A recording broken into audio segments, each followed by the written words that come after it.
Olá pessoal, então vamos hoje começar com a revisão de conjuntos. Nós já estudamos isso nas aulas presenciais de 2020.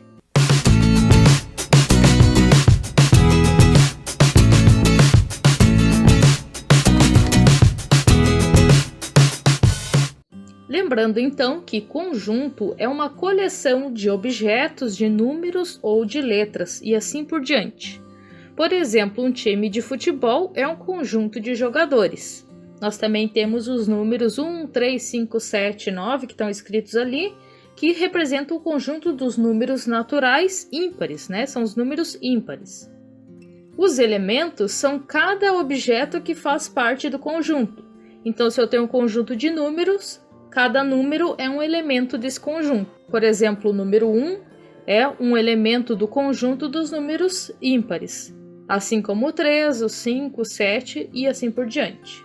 Para representar os conjuntos e os elementos, a gente tem que cuidar algumas coisas.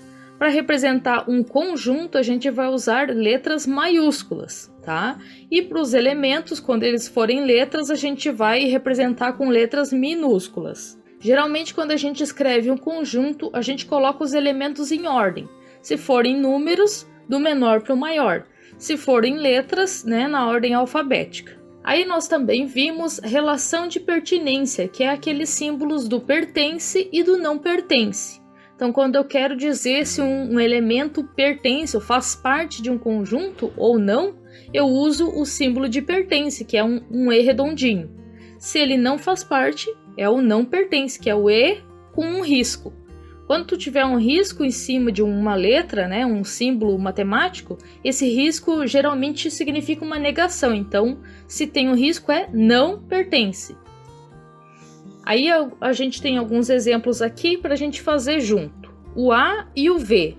Vamos ver o elemento A, porque ele está em minúsculo, né? Ele pertence ao conjunto V, que está em letra maiúscula. Vamos ver se o A está no conjunto V. Sim, tá. Então a gente vai colocar pertence. O A pertence ao conjunto I ou não pertence?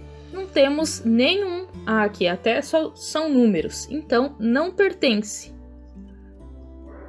N pertence ao conjunto V? Não pertence porque só tem vogais ali. O 3 pertence ao I? Sim, pertence. Ele está aqui, né? Ele é um número ímpar. Então, pertence. 17 pertence ao conjunto I?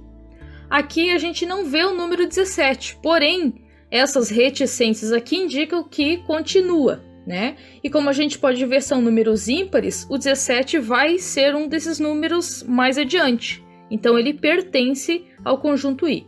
É sempre importante olhar se tem as reticências ou não no conjunto. Se não tem reticências, quer dizer que o conjunto só tem aqueles elementos mesmos, é um conjunto finito. Se tem reticências, ele é infinito, ele continua. Agora a gente vai relembrar alguns conjuntos numéricos. A gente já sabe o que é um conjunto e a gente vai agora ver o que são os conjuntos numéricos, que geralmente acabam aparecendo, né, uns símbolos diferentes, né, e nos ajudam a entender melhor como resolver os problemas de conjuntos. Como a gente viu, os números naturais são aqueles que a gente usa desde pequenos, né? Para aprender a contar, a gente começa contando com os números naturais. Os números naturais surgiram da necessidade de contar objetos. Então a gente começa no zero, né? Porque eu posso não ter objetos, então eu represento com o zero, 1, 2, 3 e assim por diante. O símbolo dos números naturais é esse N diferentão aqui, tá? Ou às vezes, né, se o programa não deixa, a gente coloca um N normal mesmo. Mas se tu pode escrever ele assim, desse jeito, tu escreve. Se o conjunto dos naturais tiver um asterisco, tá? Quer dizer que é os naturais, só que sem o zero. Toda vez que aparecer um asterisco perto do símbolo de conjunto, quer dizer que o zero não vai estar nesse conjunto. Depois dos números naturais, a gente viu os números inteiros. Eu costumava brincar, os números inteiros, né? É o símbolo Z. Então, Z de inteiros. Isso aí é a minha brincadeira, tá? Não existe, mas é bom para tu lembrar o símbolo do Z. Por que não é I de inteiro, né? Porque alguém definiu que não seria. A gente tem o i, só que daí vai ser de outro tipo de conjunto, que é os irracionais, que a gente vai ver daqui a pouco. O z, ele vem da palavra zal, que significa número, tá? O que são os números inteiros? São os positivos, os negativos e o zero, né? São números que não tem vírgula, né? São números que não são quebrados, como a gente diz. Então, o zero, lembrando, ele não é positivo nem negativo, ele é um número neutro. Aí estão os números inteiros, né? Eles são infinitos, tanto para o lado negativo quanto para o lado positivo. Observe aqui que nos números inteiros nós temos números que são naturais, né? Porque esses números aqui do lado direito a partir do zero, eles são os mesmos que estão na tela anterior. Ali, ó, 0, 1, 2, 3, 4, 5, 6, são os mesmos que estão ali. E eu posso representar esses números com o sinal de mais ou sem o sinal de mais. Lembrando que o zero não é positivo nem negativo, né? Só os outros que forem positivos, tu não precisa escrever o sinal de mais, tá? Então, basicamente, os números inteiros, né? Eles são os negativos e os números naturais, ou seja, os números naturais estão dentro dos números inteiros. E aí a gente pode ver em alguns problemas envolvendo números inteiros, né, o conjunto dos números inteiros, alguns símbolos que pode aparecer, tá? Então, se tiver o z com asterisco, como eu disse antes, tem asterisco é sem o zero. Então, todos os números, só tira o zero. Se tem o z e um mais pequenininho embaixo, aí significa o conjunto dos números não negativos, tá? Não é números positivos. Por quê? Porque aqui vai incluir o zero. O zero, ele não é positivo. Então, a gente chama esse com z e o mais de não negativo, que daí inclui o zero e todos os que são positivos. Da mesma forma, com o menos, vai ser os não positivos. Vai incluir o zero e todos os negativos que vêm antes dele. Se tu tiver o símbolo de z, o mais e o asterisco, então tu vai ter só os positivos, porque tu vai tirar o zero, né? Então, se for z mais asterisco, vai ter todos os números positivos. E se tiver com o menos e o asterisco, vai ser só os negativos daí, tá? Então, se tiver só o símbolo de mais, vai ter o zero junto, tá? Se tiver só o símbolo de menos, também. O conjunto dos números racionais é bem amplo, porque ele vai incluir todos os números praticamente. São todos os números que podem ser representados na forma de fração. Fração é divisão, então tudo que eu consigo obter de uma divisão é um número racional. Só não consigo quando for uma divisão por zero, ou seja, que eu tenho uma fração que o denominador é zero. Não existe número que dê resultado quando dividido por zero, por isso não é possível. O símbolo dos racionais é a letra Q, tá? E aqui alguns exemplos de números racionais. O número 6, por exemplo, é um racional, porque eu consigo ter o resultado 6 de uma divisão. Por exemplo, 36 dividido por 6 dá 6. 30 dividido por 5 também dá 6. Então, eu posso ter uma fração que dá 6, né? Por exemplo, 30 dividido por 5. Menos 3,5 também é um número racional, porque eu posso representar ele a partir de uma fração. Um exemplo seria 35 centésimos. Se tu fizer menos 35 dividido por 100, vai dar 3,5 negativo. Pode usar a calculadora se quiser conferir.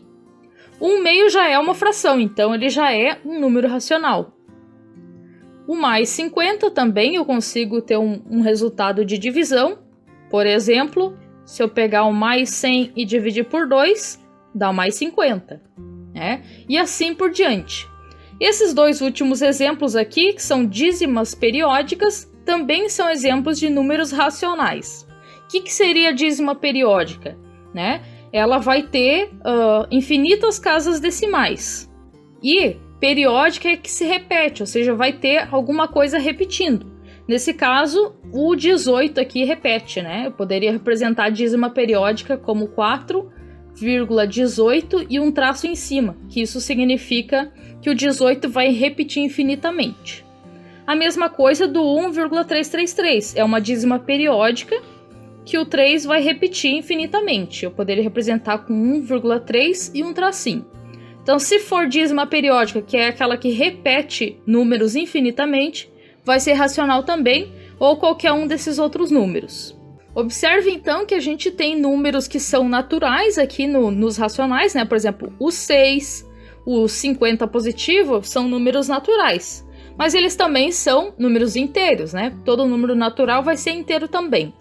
Então, o 6 e o 50 são números inteiros também. Ou seja, os números naturais e os números inteiros estão dentro dos números racionais. Isso significa dizer que todo número natural é um número racional. Todo número inteiro também é racional, porque eu consigo escrever os números naturais e os inteiros em forma de fração, como a gente viu aqui.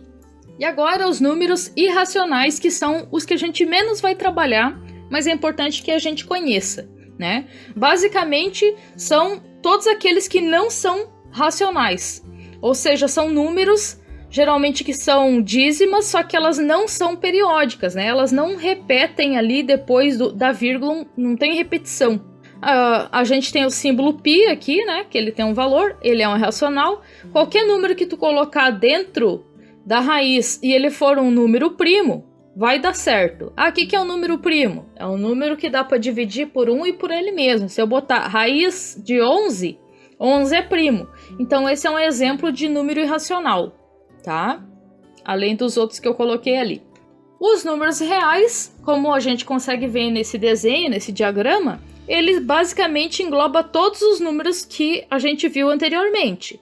Então, vai ser os naturais, que são inteiros, que são racionais.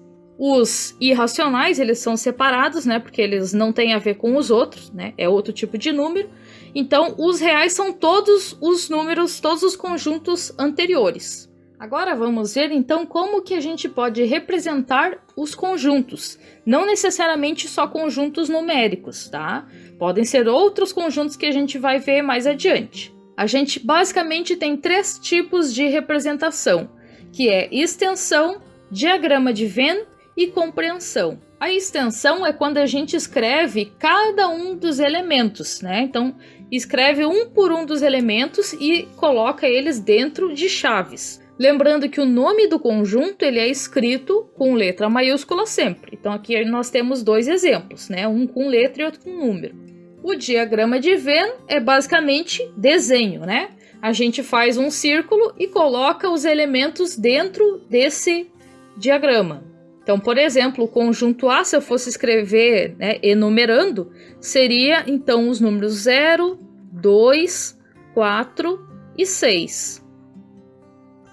Aí depois, nesse segundo desenho, nós temos 2 conjuntos, né, se entrelaçando. Isso é importante a gente prestar atenção. Dentro do círculo do B, nós temos 5 números. Ah, mas tem 2 que estão junto com C.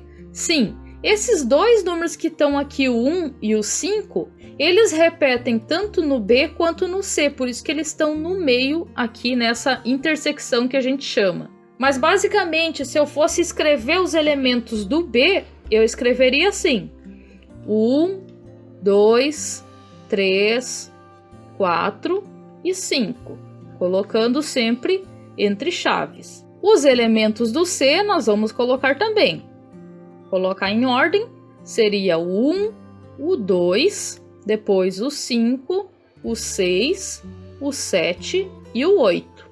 Tá? Então você precisa conseguir enxergar o conjunto B e o conjunto C. Então, o conjunto B é todos esses elementos que estão aqui. E o conjunto C são todos esses elementos que estão aqui. Os elementos que estão no meio são a intersecção, ou seja, que eles são comuns aos 2 conjuntos. A terceira forma de representar um conjunto é por compreensão, ou também chamada de forma abreviada, que é quando a gente usa uma característica do conjunto.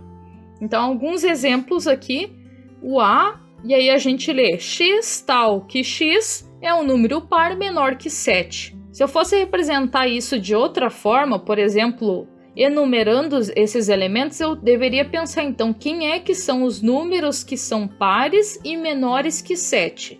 Bom, temos o 0, o 2, o 4 e o 6. Esses são números pares menores que 7. Então, essa seria uma outra maneira de representar. No meu caso, é enumerando, só para a gente ter uma ideia melhor. No conjunto B, nós temos x tal que x pertence aos naturais e x é menor que 5.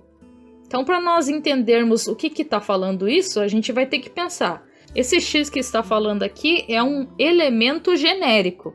Ou seja, eu quero saber todos os elementos que fazem parte do B. Então, são todos números naturais, porque está dizendo que pertence aos naturais, e são números menores que 5. Se são menores que 5, o 5 não está incluído. Então, enumerando os elementos que estão aqui por compreensão, seria dizer, então, 0, 1, 2, 3 e 4. Todos os números naturais menores que 5. Depois, no conjunto C, nós temos x tal que x pertence aos inteiros e x é maior ou igual a menos 8. Então, essa é a forma de escrever por compreensão. Para dizermos, então, quem seriam esses elementos, a gente teria que pensar. São números inteiros, né? São positivos e negativos, e são números maiores que menos 8. Para a gente pensar em números maiores que os negativos, a gente tem que pensar na reta numérica. Eu tenho aqui o menos 8, e aí os maiores são todos eles que estão à direita. Então, seria menos 7, menos 6, menos 5, menos 4, menos 3 e assim por diante. Por que seria menos 7 maior que menos 8? Porque à direita, no sentido à direita, os números estão aumentando, tá? Então, maiores que menos 8 seriam, então, menos 7, menos 6, menos 5, menos 4. E eu posso colocar reticências porque continua, não tem limite nesse caso. No conjunto D, x tal que x pertence aos inteiros e aí nós temos um intervalo. O x ele está entre menos 3 e 8. E a gente tem esse símbolo aqui que significa menor ou igual. Menor ou igual quer dizer que o menos 3 está incluído no meu intervalo. E o 8 no caso não está, porque é menor que 8. Então é um número que está entre menos 3 e 8. E pode ser o menos 3. Então, quem seriam esses números, né? O menos 3 até o 8. Menos 2, menos 1, 0, 1, 2, 3, 4, 5, 6 e o 7. O 8 não, porque é menor que 8. No conjunto E está escrito então que x tal que x é número natural primo e menor que 20. Bom, temos que pensar quem são os números primos menores que 20. Para saber isso, você vai ter que pensar quem são os números que eu só consigo dividir por 1 e por ele próprio. Eu sugiro que você anote porque existem muitas questões que perguntam sobre números primos, tá? Então, os números primos são quem? O 2, o 3, o 5, o 7, o 11, o 13, o 17 e o 19. Eles são infinitos, mas como aqui está dizendo que são menores que 20, a gente não vai colocar 3 pontinhos que termina ali, né? Todos que são abaixo de 20. No conjunto F, os elementos ou o elemento desse conjunto é o resultado de uma equação. Então, eu vou ter que resolver essa equação, 2x mais 15 igual a 45. Como é que a gente resolve essa equação? Ela é do primeiro grau. A gente vai mandar, né, o número para um lado e deixar a letra para o outro para resolver. Vamos isolar o x. 45, o 15 estava somando, passa diminuindo. 2x igual a 30. O 2 está multiplicando, passa dividindo. 30 dividido por 2. Ou seja, o resultado é 15. Basicamente, então, o conjunto F ele só tem um elemento, que é o elemento 15. A gente chama esse conjunto de unitário, já vamos ver a seguir. O número de elementos de um conjunto. Então, quando a gente tem conjuntos que têm fim, né, que são finitos, a gente consegue contar quantos elementos eles têm. E a representação disso é um N, o nome do conjunto e a quantidade de elementos. Então, N de A igual a 3, né? Porque nesse exemplo nós temos 3 elementos, tá? N significa que é um número de elementos. Conjunto unitário, então, é quando a gente tem só um elemento dentro do conjunto. Por exemplo, conjunto formado pelo divisor de 1, inteiro e positivo. Quem é que divide o 1? Apenas o 1. Então, vai ter só um elemento que é o próprio número 1. O conjunto formado pela solução inteira da equação 9x menos 8 igual a 10. Então, a gente resolve essa equação para saber qual é o número que faz parte desse conjunto. Vai ter só uma solução, só um resultado, por isso é um conjunto unitário. Vamos ver quem seria o número que faz parte dessa equação. Ou seja, o número que faz parte do conjunto unitário.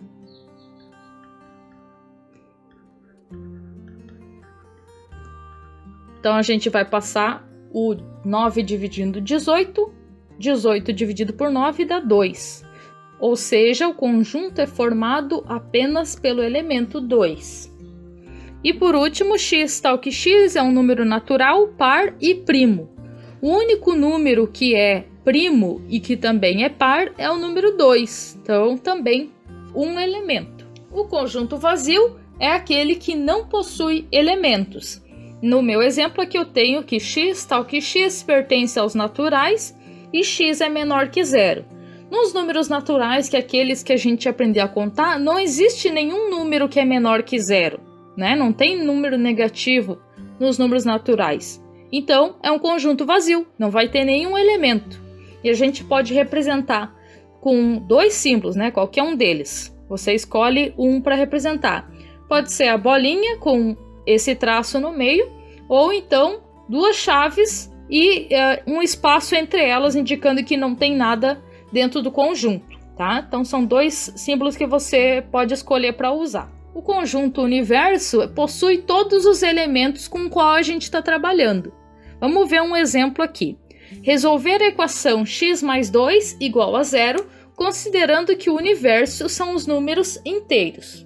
Isso significa que eu posso ter resultados que são números inteiros. Na minha equação, por exemplo, não vou poder ter resposta com vírgula, porque os inteiros são o meu universo, né? Então, eu só posso ter respostas inteiras. Pode ser positivo, negativo ou 0. Vamos resolver essa equação. X mais 2 igual a 0. O 2 está somando, passa para o outro lado, diminuindo. Vou ficar com 0 menos 2 ou apenas com menos 2. Menos 2 é um número inteiro, então está ok. A mesma equação se eu fosse resolver com o universo dos números naturais. No caso, essa equação, ela tem como resposta o menos 2. Porém, o nosso universo dos naturais não tem respostas, não tem números negativos. Então, nesse caso, a solução da equação, né, vai ser um conjunto vazio. O menos 2 não vai ser uma resposta aceitável, porque o nosso universo não aceita esse tipo de número, né? Na anterior, a gente poderia escrever como solução o número 2. Os subconjuntos e a relação de inclusão. Subconjunto é quando a gente tem um conjunto que faz parte de outro, ou seja, um conjunto dentro de outro conjunto. Observando então esse diagrama, nós temos o conjunto A e o conjunto B. Se a gente fosse escrever os elementos do A, nós colocaríamos então o 1, o 2, o 3, o 4 e o 5. Porque dentro desse limite que é o círculo do A, estão todos esses números. E dentro desse conjunto A, temos um outro conjunto que é o conjunto B. Quem são os elementos do B? São o 1, 2 e o 5. Observe que todos esses números que estão no B, eles estão dentro do A. Por isso que o conjunto B está aqui dentro. Ele é um subconjunto do A. E a gente pode representar de 2 formas, né? Podemos falar de 2 formas. Uma delas é dizer que o B está contido em A. Ou seja, ele está dentro do A.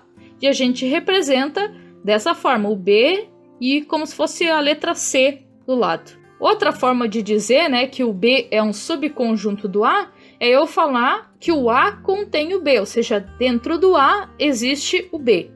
E aí a gente representa com a letra C virada.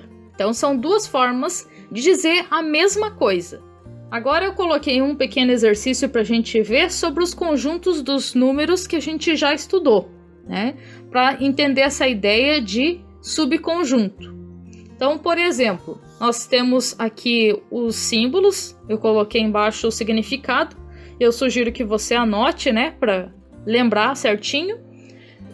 Note que a gente tem dois símbolos que eu não falei antes, né, que eles têm o risco. Toda vez que tem um risco, significa uma negação.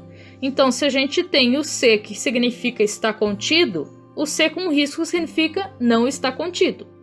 Se nós temos o C virado, que significa contém, e tem o C virado com risco, é não contém, tá? Vamos olhar aqui. O que significa os racionais. Ele não contém os reais. Ou seja, dentro dos racionais, não possui os reais. Olhando para o diagrama, a gente consegue ver que isso é verdadeiro, né? Até porque os reais estão fora, né? É o contrário. O R é que contém o Q, e não o Q que contém o R. Depois nós temos os reais contém os inteiros. Ou seja, dentro dos reais nós temos o inteiro. Realmente, nós temos os inteiros dentro do círculo dos reais. Então, é verdadeiro. Em seguida, nós temos os inteiros estão contidos nos racionais. Ou seja, dentro dos racionais, os inteiros estão. De fato é que todos os inteiros são racionais, por isso aqui é verdadeiro. Os naturais contêm os inteiros. Ou seja, será que dentro dos naturais tem números negativos, né, e positivos? Não, só tem positivos, então é falso. O I de irracionais está contido nos reais. Ele está dentro dos reais, então é verdadeiro. Os reais estão dentro dos naturais. É falso, né? É o contrário, os naturais que estão dentro. Os inteiros não estão contidos nos racionais. Isso é falso porque, né, os inteiros estão dentro dos racionais. E por último, os naturais contêm os racionais. Ou seja, dentro dos naturais tem os racionais. É o contrário, né? Então, esse é falso. O número de subconjuntos. Aqui nós temos uma grande explicação, mas que na verdade para nós interessa só o cálculo. A gente consegue, a partir de um conjunto, criar subconjuntos, né? E aqui eu coloquei alguns exemplos. O conjunto F, que é um conjunto que não tem nada. O conjunto G, que só tem um elemento. O conjunto H, que tem 2 elementos, e o conjunto J, que tem 3. E aí eu mostrei quantos subconjuntos eu consigo formar com cada um desses conjuntos. No conjunto F, nós só conseguimos fazer um subconjunto, que é apenas com um conjunto vazio mesmo. No conjunto G, que tinha um elemento, nós conseguimos fazer 2 subconjuntos, que é um conjunto que não tenha nada, e outro conjunto que tenha o A. Depois, com H, que tem 3 elementos, eu consigo fazer mais subconjuntos. Observe que todos eles têm o conjunto vazio, tá? Em todos os subconjuntos a gente tem o conjunto vazio. Ele faz parte de todos. O conjunto vazio está contido em todos os conjuntos. Nós sempre conseguimos fazer um subconjunto dele. O conjunto H tinha 2 elementos e nós conseguimos fazer 4 subconjuntos.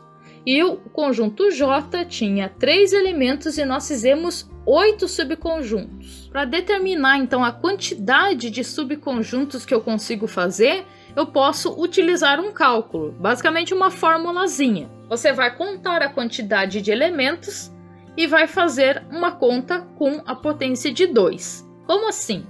Aqui nos exemplos, eu quero saber quantos subconjuntos eu posso fazer no conjunto A. Eu tenho 4 elementos, eu vou fazer 2 elevado a 4. O resultado dessa conta vai ser quantos subconjuntos eu consigo fazer, tá?